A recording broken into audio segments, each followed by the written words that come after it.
Bonjour Teddy Riner. Bonjour. J'imagine que ça a été une grande joie pour vous, le double champion olympique en titre, l'homme qui portait le drapeau de la délégation tricolore à Rio, que d'apprendre que Paris 2024 avait la voie grande ouverte. Oui, bien sûr, c'est une immense joie pour nous, en tant que coprésident de la commission des athlètes, d'avoir ramené ce dossier à la maison, de se dire qu'aujourd'hui, voilà, on a cette optique où on se dit que les Jeux sont à nous parce que Los Angeles préfère prendre 2028. Après, j'ai envie de rester sur mes gardes. On a envie de rester sur nos gardes parce que C'est le tant cas de qu'on le n'a dire pas pour vous. marqué, oui, tout à fait, tant que sur le dossier, c'est pas marqué Paris 2024, les Jeux Olympiques accordés par le CIO, je préfère me dire c'est bien, mais on attend quand même le 13 septembre pour être sûr et qu'il n'y ait pas de loupé.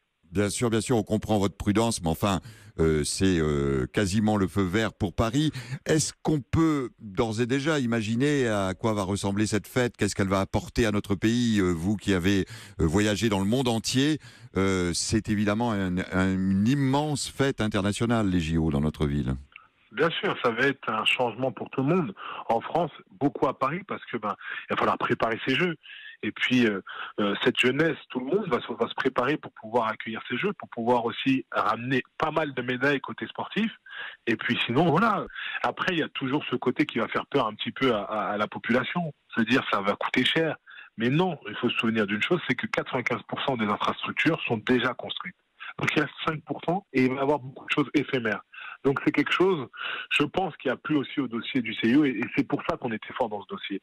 Maintenant, il faut jamais oublier aussi une chose, c'est que le CIO va nous verser un chèque de 1,5 milliard. Donc, côté impôt, côté coût, ça va pas nous revenir à grand chose. Et il faut voir aussi le côté pratique, c'est que ça va créer beaucoup d'emplois pour cette jeunesse, pour le peuple français. Donc les Jeux, ça va être un point positif pour nous. Et ça va être un immense appel d'air pour l'ensemble des sportifs français. On peut imaginer que des jeunes judokas aujourd'hui rêvent déjà de Paris 2024. Bien sûr, parce qu'il y a une chose qu'il faut bien prendre en compte, c'est que lorsqu'on a les Jeux Olympiques à la maison, tout le monde est qualifié. Donc ça fait pas mal d'athlètes automatiquement qualifiés.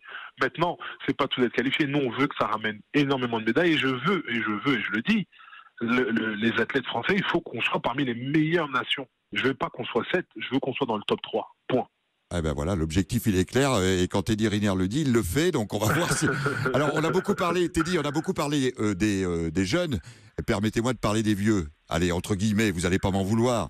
Pour vous, Paris 2024, ça va être... vous aviez vu déjà l'Eldorado, le Graal de Jeux Olympiques à Tokyo, là en 2020, au pays du judo, votre sport. Vous allez prolonger jusqu'à Paris. Allez, dites-le nous aujourd'hui. Alors, j'ai envie de dire que oui, mais pour l'instant, je suis vraiment focalisé sur 2020.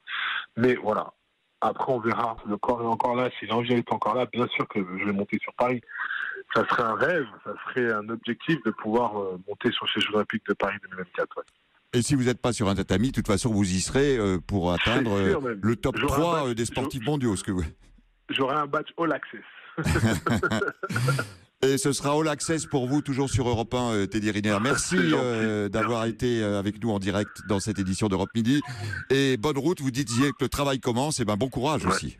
Oui, tout à fait. Merci à vous.